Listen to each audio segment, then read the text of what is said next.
Ayan, good morning mga Kaangila University TV. Dahil nagising kasi kailangan kong painumin yung aking anak ng gamot. Medyo mainit siya. Ayan, mainit.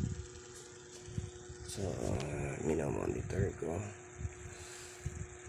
Kasi, kanina, yung pasok niya, tinext ako ng teacher niya. Sabi ng teacher niya, sundin ko na daw si Angel Kate kasi nalagnat.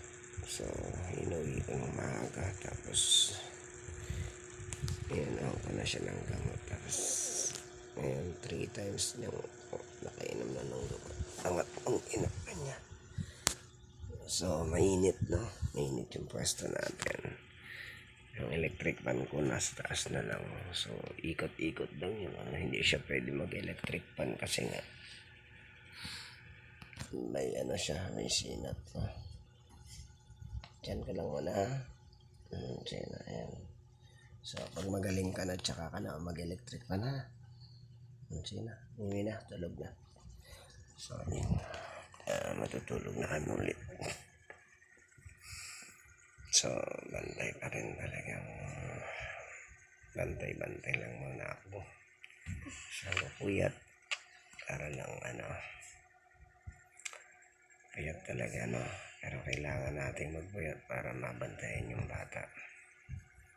Siyempre, hindi natin pwedeng pabayaan, natin ng todo. Ito, isa yakap naman to ng yakap. Ay, naka, mga batang to. Init kasi nga electric pa dami nasa taas lang ayan, no? Hindi ko pinagana yung isang electric fan ko kasi nga malulunod sa lamig yung aking bulsa. Ayan, so doon lang muna siya. So ayan, good night guys. Time is 3, no? So stress. Ayun, good morning mga Kaanghila University TV. Ito na ang sisti natin, no? Pag may sakit yung bata, no? So, malaki na pero sukbit. Ito yung aking panganay. Magpe-prepared na yan. Kagigising lang nila. So, the time is, anong oras na, anak? Hindi ko makita. 7 na ta. Magsi-7 na, mas 6 na. So, nakatulog naman ng maayos. Ayan. Ayan, oh.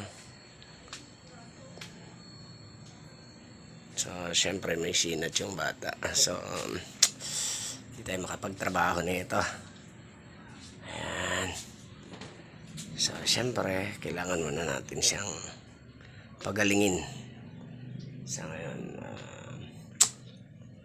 almusal muna kasi painom ko sa kanya madaling araw.